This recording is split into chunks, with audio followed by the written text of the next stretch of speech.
What's up mga kanomnoms? It's a Sunday morning today. Hindi natin sure kung tama yung punta natin kasi linggo at alam natin na sobrang daming tao sa simbahan ng Antipolo. Pero tara, samahan niyo ako.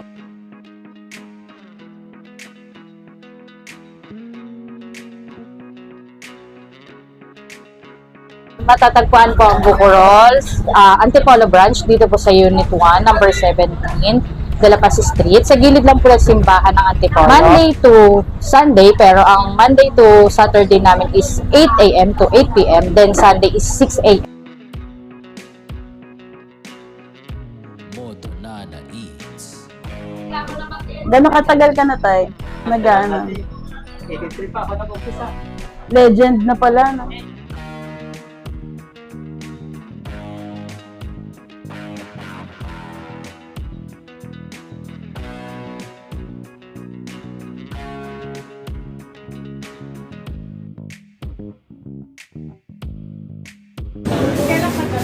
Mamaya po po. Anong oras yung second batch? Pang fourth batch na rin ako yun. Apat na batch na rin ako. Umabot na kami, labas na kami ng 1,000 to 2,000 pieces ng Spanish bread. Yung buko pie, dati 8 pieces, namumblema pa kami paano mauubos. Ngayon, nakakapag-produce na kami ng 30 plates ng buko pie, milky cheese bread. Maabot na rin siya ng 1,000 pieces. Condoms, grabe dito, parang Plants vs. Zombies yung datingan. Pinapanood ko lang silang gawin, napagod ako, grabe.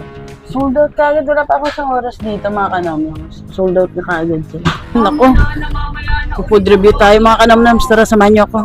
Na buko rolls ang nailalabas namin ngayon. Maabot na rin siya ng 1,000 pieces. Buko pie, buko roll, Spanish bread, Moto and Nana Eats. egg pie. Siyempre, nahin natin ang Spanish bread.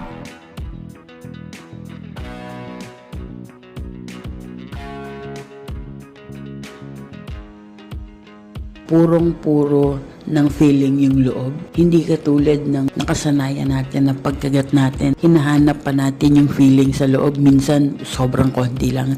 Dito, hindi siya tinipid. Malasa ang kanyang feeling. Yung mga nabibili natin sa ibang bakery, kung hindi sobrang konti ng laman, meron, pero nasa kabilang dulo lang. So, hindi balance. Ito, balance siya. Malasa. Toasty. Toasted on the outside. Super soft on the inside. Parang medyo stretchy pa siya. Moto Nana Eats.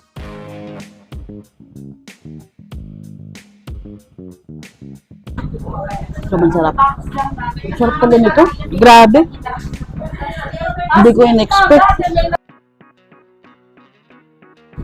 Oh my God. Sabi yung egg pie niya. Tingnan niyo. I don't know if you can see it, but I don't know if they're like glazed, like not glazed, but they're like tiny sugar droplets. Sobrang na lang natin para mamaya sa Super good. Saka hindi matigas yung under, yung crust na under. Hindi siya matigas. Come to think of it, parang hindi siya sugar. Parang siyang powdered milk. Yung nasa yung the top of the egg pie. It's good. Hindi. Sa itong Spanish bread, nainis ako. Specialty nila is the buko pie and the buko roll. Let's try the buko pie. Kapal ng buko niya, girl. Hindi ganun kakapal yung crust na sa ilalim. Ito lang yung nipis niya. Pero kaya niyang i-carry yung weight ng napakadaming fillings at nung mismong buko meat. Ganun siya ka-solid. Moto Nana Eats. Ang sarap yung pagka-custard niya. Weird yung sabihin ko. But if you've tried Lord's Toast, the custard, like, the texture is the same. Let's try the bottle.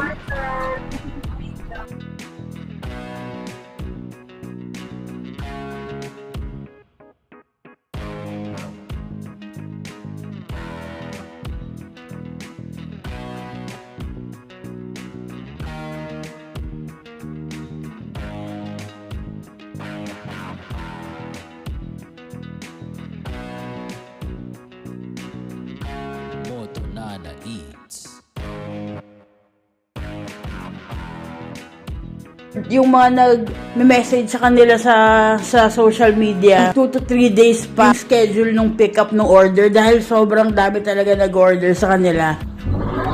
Ate, bakit ganun to?